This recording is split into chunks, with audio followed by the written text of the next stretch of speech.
Greetings, pipeliners, and welcome to another installment of our weekly writing and grammar lessons. This week's lesson, which I have entitled Remix to Transition, we are going to explore the wonderful world of transitions. In both academic and professional writing, your goal is to convey information clearly and concisely, if not to convert the reader to your way of thinking. Transitions help you to achieve these goals by establishing logical connections between sentences, paragraph, and sections of your paper. In other words, transitions tell the reader what to do with the information you present to them. Whether single words, quick phrases, or full sentences, they function as signs for your readers that tell them how to think about, organize, and react to old and new ideas as they read through what you have written. Certainly you all use these transitions all the time. It's just now we're transitioning into a more thoughtful and mindful writing. So what I want you to do is to begin to really think about the words that you're using, and some of those words being transitions. Before we go any further, just reminding you that Just Writing has a pretty great chapter on this, pages 53 to 68, chapter 4. There's a whole lot of examples, explanations, and further work that you can do on this if you have more questions and you want to find out for yourself before class this week. So as we begin, there are three general types of transitions: generic transitions, orienting transitions, and substantive transitions. We're going to go through each of these and with examples provided for each one. So let's start off with generic transitions. These are the most common transitions and the ones that you're probably the most familiar with. They're used as literary street signs, or I could call them literary glue. We use them to kind of bind your paper together, to link sentence 1 with sentence 2 in a real methodical, sensible kind of way. And again, these are the ones I bet you use all the time. You might not have known that you're using a transition. So tips for effective use of transitions. Effectively place the transition. Make sure that it's in a place in the writing that actually makes sense. So for example, magazines frequently find Zach Galifianakis to be extremely attractive. People magazine, journalists point to his unkempt facial hair, his surly disposition, and style of dress as very attractive features, for example. So the transition in this is for example, but it comes all the way at the end of a sentence. Looking at the sentence and thinking critically about it, where is a better place for this sentence or for this transition? Likely at the beginning of the second sentence. So if it read like this, magazines frequently find Zach Galifianakis to be extremely attractive. For example, in People magazine, journalists point to his unkempt facial hair, his surly disposition, and style of dress as very attractive features. Tip number 2. Select the proper transition to preserve the sentence's meaning. This is really important because if you select the wrong transition, it kind of derails the entire thought.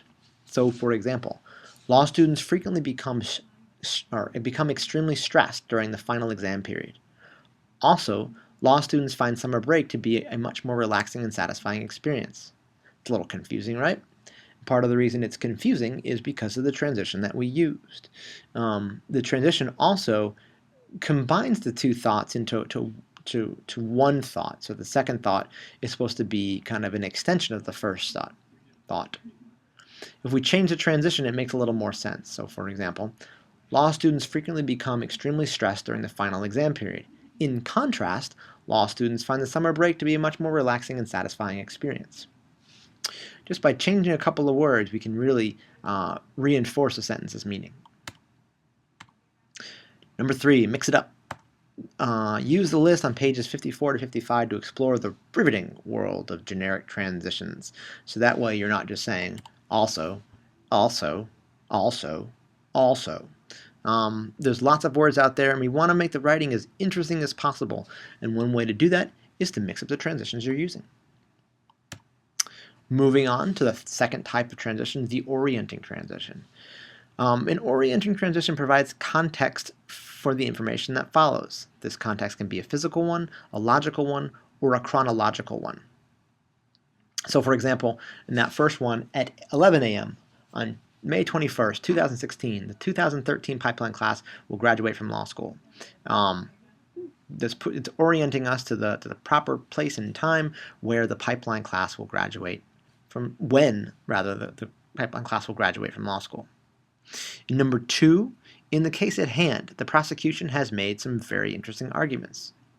So in this sentence, the transition directs you exactly to the point of the argument. In the case at hand, there are some interesting arguments. Not in the other cases, in the case at hand.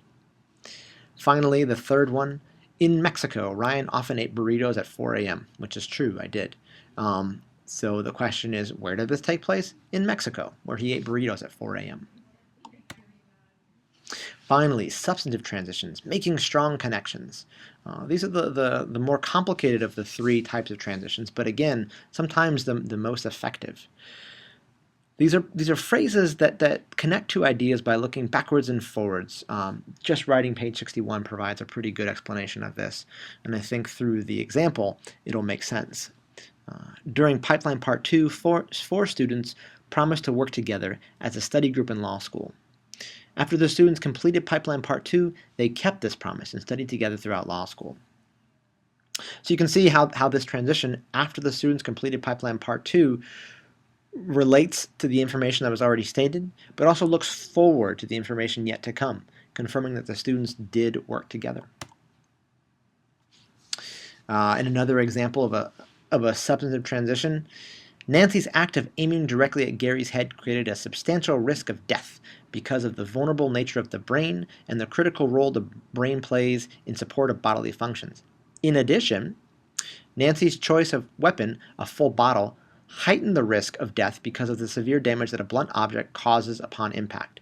Based upon these facts, the court will find that Nancy's act of lunging at Gary with a heavy bottle created a substantial risk of death. So there's two transitions actually in this paragraph, but the first one isn't a substantive transition, it's a generic transition. The second one being the substantive transition. So the first half of the transition summarizes the information that came before, and the second half of the transition talks about the information in the court's decision that will come.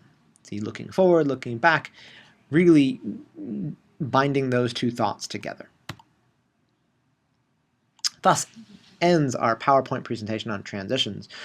We will have an opportunity in class to go through some examples. Again, I refer you to Just Writing in the meantime to take a look at some of these some more examples and some more explanations, and come prepared to class ready to talk about transitions.